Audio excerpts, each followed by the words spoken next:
My wife admitted, "I swapped your sample at the IVF clinic with my ex's. I wanted the baby to have blue eyes." I replied, "Interesting choice." Then I called the clinic to report medical fraud and sent the recording to her ex's wife. When the clinic canceled her cycle and blacklisted her. I, 46M, am a forensic actuary. My entire career is built on assessing risk, analyzing probability, and detecting fraud for major insurance firms. I look at data, I find the anomaly, and I deny the claim. I don't rely on vibes or manifesting. I rely on cold, hard evidence. If the numbers don't add up, I don't sign the check. I've been married to Jessica, 36F, for 4 years. We met when I was 42. I was established, debt-free, and looking for a partner. Jessica was the picture of the perfect corporate wife, polished, articulate, ambitious, or so she seemed. Jessica is obsessed with aesthetics. Her Instagram is a beige-filtered shrine to perfection. Everything has to be just so. I tolerated it because she kept the house organized and, frankly, I enjoy a well-ordered life. I keep my finances separate, protected by a trust and a prenup standard for my profession, but I funded our lifestyle generously. We had been trying to conceive for 2 years. No luck. We moved to IVF. I'm the one funding this venture. My insurance covers a fraction, but we've paid about $45,000 out of pocket for premium cycles, genetic testing, and medications. I viewed it as an investment in our legacy. I wanted a child to teach, to raise, to leave my estate to. Jessica, I suspect, wanted a prop to complete her family aesthetic. We were in the middle of our second cycle. The egg retrieval was done. We had 5 viable embryos on ice. The transfer was scheduled for next week. Last Friday night, we were celebrating the good news regarding the embryo quality. Jessica had a bit too much wine. She gets loose-lipped when she drinks, her filter dissolving with every glass of expensive Pinot Grigio. We were sitting on the patio, the fire pit going, and she was scrolling through her phone, looking at baby photos on Pinterest. "I'm just so relieved," she slurred slightly, smiling at her screen. "It's gonna be perfect. Blue eyes. Definitely blue eyes. Like that model baby." I paused. I have dark brown eyes. Jessica has hazel eyes. Genetics are tricky. Recessive genes exist, but definitely blue seemed like a weird thing to be statistically certain about. "Jess," I said, swirling my whiskey, "neither of us has blue eyes. It's statistically unlikely. Possible, but low probability." She giggled, a dark, conspiratorial giggle. She leaned over and tapped my knee, her eyes glinting with a secret. "I know we don't, but Chad does. Chad, her ex-boyfriend from college. The one that got away. The guy who is currently married with 3 kids and lives 2 towns over. A man who peaked in college and works as a personal trainer." My blood ran cold. I didn't react. In my line of work, when you see a discrepancy in the data, you don't scream. You investigate. You let the other party keep talking until they hang themselves. "What do you mean, Jess?" I asked, keeping my voice level, acting like I was amused. "What does Chad have to do with our embryos?" She looked at me, eyes glassy, clearly thinking I was in on the joke, or simply too drunk to care about the implications. "The sample, silly," she whispered, putting a finger to her lips. "Remember when you produced at home last month, because you were too busy with the merger to go to the clinic that morning?" I remembered. I had a board meeting. I produced the sample at 6 a.m., put it in the sterile cup, signed the label, sealed the biobag, and handed it to her to drive to the clinic. It's a standard procedure if you get it there within an hour. "I remember," I said. "Well," she smirked, "I made a pit stop. Chad met me at the Starbucks halfway. He gave me his contribution. I swapped them in the bathroom. I put your label on his cup. And voila, blue eyes, perfect genetics. No offense, babe, but your family has that nose. Chad is aesthetic." She sat back, looking proud of herself, like she had just hacked the system. I stared at her. I felt a physical blow to my chest, like a hollow-point bullet impacting a vest. It didn't penetrate immediately, but the shockwave was massive. She had discarded my biological material. She had committed medical fraud. She had engaged her ex-lover to father a child she expected me to raise, pay for, and leave my inheritance to. She planned to deceive me for the next 18 years, letting me raise another man's child, all because she wanted blue eyes for her Instagram photos. "Interesting choice," I said. My voice was monotone. "Right?" she sighed. "It's better this way. You're the dad, obviously. You're the one paying. You're the husband, but the baby needs to be cute. You understand, it's for the gram. I understand perfectly, I said. I stood up. I'm going to get some water. I walked into the kitchen. I didn't get water. I pulled out my phone. I opened the voice memo app. I checked the battery. 40%. Plenty. I walked back out. Jess, I said, sitting down. Just so I'm clear for the plan, you flushed my sample? Down the toilet at Starbucks? She laughed. Bye-bye swimmers. And Chad just agreed to this? He knows? Oh, he thinks it's hilarious. He signed a donor waiver I printed off the internet just in case, but he knows you're raising it. He just wanted to help me out. He knows how much I care about appearances. Plus, he owes me a favor. And the clinic? They think it's mine?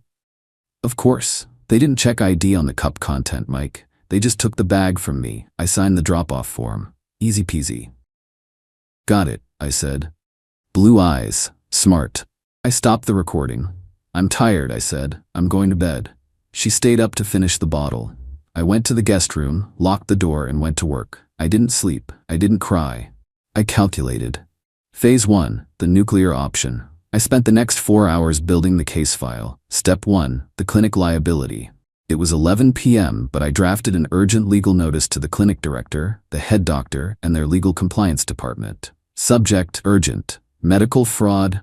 Chain of custody failure. Patient. My wife, Jessica, admitted to me tonight that the sperm sample provided on date was not mine. She admitted to swapping my sample with a third party's, her ex-boyfriend, without my consent. Furthermore, she stated that your staff accepted the biological sample from her without verifying the donor's identity or ensuring the chain of custody, which is a gross violation of medical protocols and HIPAA standards. I am the policyholder. I do not consent to the transfer of these embryos. I demand an immediate halt to all procedures. I am attaching a voice recording of her confession. If any transfer occurs, I will sue this clinic for medical malpractice, paternity fraud, and gross negligence. I attached the audio file. Step 2. The asset protection. I logged into our accounts. Because of my profession, I keep my primary assets in a revocable trust that Jessica cannot touch. However, we had a joint checking account for household expenses that currently held about $40,000. My bonus I deposited last week for a planned renovation. I transferred 100% of those funds back to my trust account. I canceled the supplementary Amex Platinum card she carries. I removed her access to the Tesla app. The car is leased in my company's name. Step 3. The X. I knew Chad. I knew Chad's wife, Karen. Karen is a terrifying woman. She is a litigation attorney for a pharmaceutical company. She eats fraud for breakfast. I found her email on the neighborhood directory. Subject, Chad's donation. Body, Karen. I think you should know that Chad provided a sperm sample to my wife Jessica, on date, to be used in our IVF cycle without my knowledge. Jessica admitted this to me tonight. They met at the Starbucks on Main Street to make the swap. I have canceled the cycle and reported the fraud, but I thought you should know your husband is handing out genetic material to his ex-girlfriends behind your back. Recording attached. I hit send. Step 4. The exit. I packed a bag. I took my passport, my birth certificate, the hard drives with my tax returns, and my grandfather's watch. I walked out of the house at 3 a.m. Jessica was passed out on the patio lounger, her phone still glowing in her hand. I stepped over her empty wine bottle and left. Update 1. The morning after. I stayed at a hotel downtown. At 8:05 a.m., my phone exploded. First, the clinic. The clinic director called me personally. She sounded absolutely terrified. Mr. Name, we received your email. We have immediately quarantined the embryos. We are launching an internal investigation. We have canceled Mrs. Name's upcoming transfer. We are flagging her file. I want a full refund, I said calmly. For the retrieval, the fertilization, and the meds. $45,000, wired to my account by Friday. Sir, we typically don't refund for services rendered. You accepted a biological sample that broke the chain of custody. I cut her off. You failed to verify the donor ID. You created embryos with fraudulent genetic material because your intake nurse was lazy. If I don't have that wire by Friday, my next call is to the state medical board and the local news. Imagine the headlines. Clinic implants stranger sperm because they didn't check ID. Silence. I will speak to accounting, she whispered. At 9 a.m., Jessica called. I didn't answer. She called again and again. 22 times in 15 minutes. Then came the text. The clinic just called me. They canceled the transfer. They said there's a legal hold. They said I'm banned from the premises. Mike, what did you do? I replied with one file, the voice recording of her confession. Then I typed, I assessed the risk. The policy is voided due to fraud. I've filed for divorce. My lawyer will be in touch regarding your eviction. Then, the best part. At 10:30 a.m., I got a text from a number I didn't recognize. This is Karen. Thank you for the information. Chad is currently crying in the kitchen. I have listened to the recording. If you need a witness for your divorce proceedings regarding the adultery fraud, I am available. Also, I hope you destroyed her life. I'm about to destroy his. Chad wasn't just helping out. Turns out, Chad and Jessica had been texting for months. The sample swap was just the tip of the iceberg. Karen found the texts on his phone after I emailed her. They were sexting about making a beautiful baby and how I was just the wallet who would pay for it. Update 2. The meltdown and the eviction. I didn't go home for 3 days. I sent a process server to the house to serve Jessica with divorce papers. I cited adultery and attempted paternity fraud. She refused to leave the house. She barricaded herself in. My lawyer, Helen, advised me to play hardball. The house is in your trust, Helen said. She has no lease. She's a guest. But because she's your wife, we have to be careful about constructive eviction. However, we can cut the non-essentials. I cut the internet. I cut the cable. I canceled the landscaping service. I canceled the pool heating. I canceled the grocery delivery service. And crucially, I sent a formal notice to quit, giving her 30 days to vacate per state law for a tenant at will. Jessica finally broke silence via email, since I blocked her number. Email subject, you are ruining my life. Body, you are a psychopath. It was just a sperm sample. You were going to be the dad on the birth certificate. I did this for US. You know how much appearances matter to my job. She's a lifestyle consultant. You destroyed Chad's marriage too. Karen kicked him out and she's taking him for everything. How could you be so petty over eye color? You need to fix this with the clinic. They blacklisted me. They said I can't seek treatment there ever again. They put me on a do not treat list shared with other clinics. I forwarded the email to Helen. Add this to the evidence pile. The clinic didn't just blacklist her. They reported the incident to the Regional Fertility Board as attempted gamete fraud. Jessica is now flagged in the national system. No reputable clinic within 500 miles will touch her. She tried to curate a baby and ended up sterilized by the bureaucracy. Update 3. The showdown. I returned to the house on day 5 with a police escort, civil standby, to retrieve the rest of my belongings and to formally document her presence for the eviction hearing. Jessica was there. She looked like a wreck. The perfect aesthetic was gone.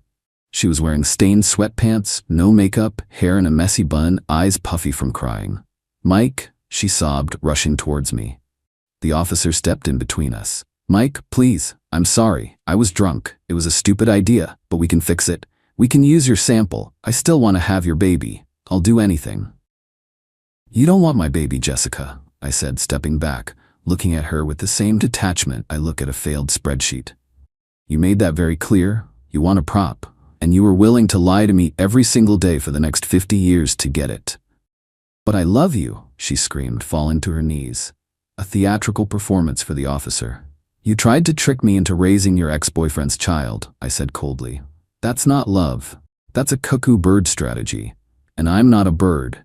I'm the guy who owns the nest. What am I supposed to do? She wailed. I have no money. You drained the accounts. I took my money, I corrected. Per the prenuptial agreement, Article 5, Section 2, separate property remains separate. You have your own account, the one you use for your consulting business. Use that. There's only $400 in there, she admitted, sobbing into the carpet. That sounds like a liquidity crisis, I said. I suggest you liquidate some assets. Maybe sell those Birkin bags I bought you. Oh wait, those are gifts. You can keep them. Good luck on eBay. I walked past her. I grabbed my golf clubs, my humidor, and the expensive espresso machine she never learned how to use. As I walked out, she shouted, "You're gonna die alone, Mike. You're a cold, heartless robot. Chad was twice the man you are." Chad is currently homeless, I said, loading the espresso machine into my truck. So I like my odds. Update 4. The Flying Monkeys and the Refund. Jessica's mother Linda called me. Michael, surely this is a misunderstanding. Jessica is hysterical. She says you accused her of switching samples? That's impossible. Jessica is a good girl. She would never. She admitted it on tape, Linda, I said. And she did it with Chad. You remember Chad? The guy she cheated on her college boyfriend with? The guy you said was trash? Well, Linda stammered. Even if she did, isn't divorce extreme? She wanted a beautiful grandchild for us. Is that a crime? Think of the baby. There is no baby, Linda. The embryos were destroyed. It was fraud, breach of contract, and morally repugnant. Your daughter is a liar. Goodbye. I blocked Linda. Then her friends started sliding into my DMs. You're an insecure manlet who can't handle a woman taking charge of her reproductive destiny. So what if it's Chad's sperm? DNA doesn't make a father, love does. You failed the test. I didn't argue. I didn't engage. I screenshotted every message. I sent them to Karen, Chad's wife. Why? Because these friends were also friends with Chad, and Karen was on a warpath. Karen replied, "Thanks, Mike. I see Sarah and Jen knew about the affair. I'll be sure to forward these to their husbands. Let's see how secure they feel." 2 days later, I heard through the grapevine that Sarah's husband moved into a hotel. Karen is efficient. I like her. The clinic wired me $45,000 on Friday. Included was a non-disclosure agreement, NDA, asking me not to discuss the specific clinic name publicly. I signed it. I don't care about the clinic, I care about the money. Jessica demanded half of that refund. It's marital assets, her lawyer, a cheap one she hired, argued. No, Helen countered. Mike paid for it from the trust account, premarital funds. We have the wire trace, and since the procedure was canceled due to her criminal fraud, she is not entitled to the refund. In fact, we are suing her for intentional infliction of emotional distress. Update 5. The desperation move. We went to mediation 2 months later. Jessica showed up alone. Her lawyer had fired her because her retainer check bounced. She looked small, defeated. She had been staying in a cheap motel since the eviction finalized. Mike, she whispered across the table. I have news, big news. I looked at Helen, my lawyer. She rolled her eyes. I'm pregnant, Jessica said, placing a hand on her stomach. I froze. What? I tested yesterday. It's yours. It must have happened right before you left. Please, Mike, this is our second chance. I pulled out my phone. I opened my calendar. Jessica, I said. We haven't been intimate in 3 months. Before the retrieval, you claimed you were too bloated from the hormones. We slept in separate rooms. She turned pale. No. That night. The night of the dinner party. I was in Chicago for the actuarial conference that night, I said. I have the flight receipts. I have the hotel folio. I was 800 miles away. She stammered. She started to sweat. Who is it? I asked. Is it Chad? Silence. You slept with Chad, I said. After I kicked you out, when you were desperate? She looked down, tears streaming. I was lonely. I thought if I got pregnant, maybe he would leave Karen. Maybe he would take care of me since you abandoned me. So let me get this straight, I said, my voice dripping with disdain. You tried to trick me with Chad's sperm via IVF. I caught you. Then, in a panic, you slept with Chad naturally to try and trap him. And now you're trying to pass that baby off as mine? I need help, she wailed. I have nowhere to go. Karen took all of Chad's money. He's broke. He's living in his car. Mediation is over, I told the mediator. She is pregnant with another man's child. I want an immediate bifurcation of marital status. I am not staying married to this mess for one more second. Final update, 6 months later. The divorce was finalized last week. Because of the infidelity, proven by the pregnancy timeline and the recording, and the ironclad prenup, I kept everything. The house, mine. The retirement, mine. The savings, mine. The refund, mine. Jessica got her car, which she can't afford the lease payments on, so she surrendered it last week, and her clothes. She walked away with $0. She's currently living in a 1-bedroom apartment with her mother, Linda, who had to move in to help pay the rent because Jessica can't find a consulting gig. Her reputation in town is destroyed. She is roughly 6 months pregnant. It's a boy. It is confirmed to be Chad's. Chad is working at a budget gym, living in a motel room. Karen took their house, their kids, and the dog. She cleaned him out completely. Chad wants nothing to do with Jessica or the baby. He calls Jessica the mistake that ruined my life. Jessica is now facing single motherhood with no job, no husband, a baby daddy who hates her, and a mother who constantly reminds her she had it all and blew it. The IVF clinic used her case as a case study for new security protocols. They now require photo ID and a fingerprint scan for every sample drop-off. They call it the Jessica protocol. She is famous, just not in the way she wanted. As for me, I'm dating a woman named Elena. She's a pediatrician. We met at a coffee shop, not Starbucks. On our third date, I told her the story. She stared at me, horrified. She did what, for eye color?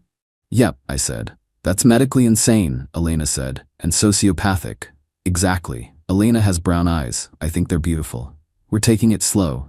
No rush, no props, just reality.